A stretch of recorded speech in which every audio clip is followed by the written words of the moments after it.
मेरे साथ मौजूद हैं मनावर से विधायक और जयस के संरक्षक डॉक्टर हीरालाल अलावा। कल एक महत्वपूर्ण डेवलपमेंट हुआ है। जयस की एक बैठक हुई थी जिसमें दोनों धड़े एक हो गए हैं और इसी मुद्दे पे हम बात करेंगे। डॉक्टर साहब, कल क्या हुआ और क्या नतीजा निकला? जी, कल 29 अप्रैल का दिन हमारे आदिवासी समाज के लिए और हमारे आदिवासी संगठनों के लिए और ख़ासकर जयस के लिए एक ऐतिहासिक दिन था।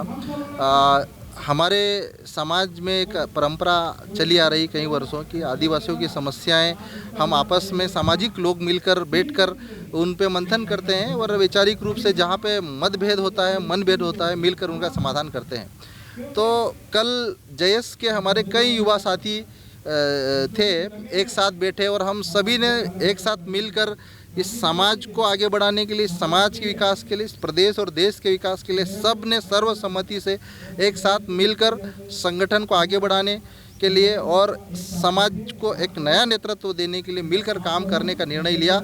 एक और एक 11 होने का संकल्प लिया और उम्मीद है कि हमारा संगठन अब मध्य प्रदेश से नहीं पूरे देश में एक ताकतवर संगठन और एक ऐसा संगठन बन चुका है, एक देश के आदिवासी समुदायों के लिए भी एक उदाहरण बन चुका है कि अगर आपस में अपने ही भाई लोगों के बीच में कुछ मनभेद, वैचारिक मतभेद हो तो हम बैठकर समाधान कर सकते हैं और मिलकर आगे बढ़ सकते हैं।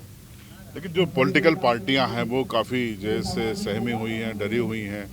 क्या उनके लिए मैसेज कल की बैठक से निकला? क्या वाकई में फिर आप मतलब जयस अपने लोगों को चुनाव मैदान में उतारेगा? देखिए, ये चुनाव का बात तो हम बहुत पहले से स्पष्ट कर चुके हैं कि जब तक हमारे समाज का पढ़ा लिखा युवा विधानसभा और लोकसभा तक नहीं पहुंचेंगे तब तक उस समाज के अधिकारों को, उस समाज की संवैधानिक व्यवस्था को ग्राउंड पे नहीं उतारा जा सकता है। और कल की महत्वपूर्ण बैठक कहीं न कहीं हमारे युवा नेतृत्व का जो हम लोग की संकल्पना है, परिकल्पना है कि हम नए युवाओं को विधानसभा के चुनाव 2023 में हम पहुंचाएंगे, लोकसभा 2024 के चुनाव में हम पहुंचाएंगे। तो उस दिशा में भी कहीं न कहीं ये बहुत बड़ा ऐतिहासिक कदम था और जो ताकत हमारी कहीं न कहीं बिखरी हुई थी वो ताकत कल एकजुट होकर एक मंच पर आ गई। तो निश्चित ही कहीं न कहीं हम अपने मिशन की ओर कामयाब होते हुए नज़र आ रहे हैं। कहीं न कहीं समाज को एक नया नेतृत्व देने का जो हमारा सपना है वो पूरा होता हुआ नज़र आ रहा है और निश्चित ही 2023 के विधानसभा चुनाव में मध्य प्रदेश की राजनीति में कुछ नया होगा, युवा कुछ नया करेंगे और नए युवा, ऐसे युवा जिन्होंने कभी भी पार्टियों के पीछे नहीं रहे, कभी भी बीजेपी आरएसएस के पीछे नहीं रहे, कभी भी अन्य दलों के पीछे नहीं रहे, ऐसे युवा विधानसभा में देखने को मिलेंगे।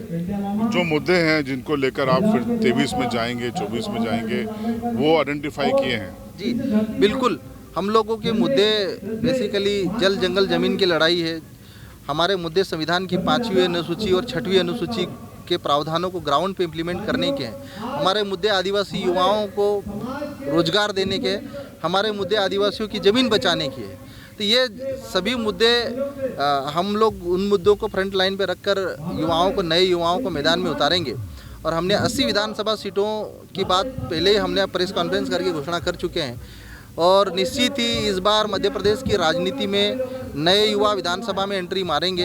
एंट्री मारकर मध्य प्रदेश के जो आदिवासियों का जल जंगल ज़मीन छीना जा रहा है उसको बचाने के लिए विधानसभा के भीतर लड़ाई लड़ेंगे और ऐसे नियम और ऐसे नीतियां बनाएंगे कि युवाओं को स्थानीय स्तर पर रोजगार मिले, आदिवासी युवाओं को बिना बैंक गारंटी के लोन मिले, जो जेलों में हमारे आदिवासी भाई बंद हैं, जो छोटे मोटे मुकदमों में बंद है, उनको हम सबको उनको जेलों से बाहर निकलवाएंगे और जो हमारी बहन बेटियां मजदूरी करने के लिए गुजरात, महाराष्ट्र, अन्य राज्यों में जा रही हैं उनको हम स्थानीय स्तर पर रोजगार उपलब्ध करवाएंगे। ऐसे कई मुद्दे हैं जिससे युवा वर्ग, खासकर जो अभी 2-2, 3-3 डिग्रियां लेके बेरोजगारी का दंश झेल रहा है, तो हम उनको स्थानीय स्तर पर रोजगार दिलवाएंगे। ऐसे कई मुद्दे रहेंगे जिनके लेकर हम विधानसभा चुनाव में उतरेंगे। आपने डॉक्टर अलावा को सुना, कल बैठक के बाद ऊर्जा से भरपूर दिखाई दे रहे हैं और ऐलान कर रहे हैं कि अब 23 में जयस अपनी ताकत दिखाएगा। चंद्रभान सिंह भदौरिया, अलीराजपुर, MP तक।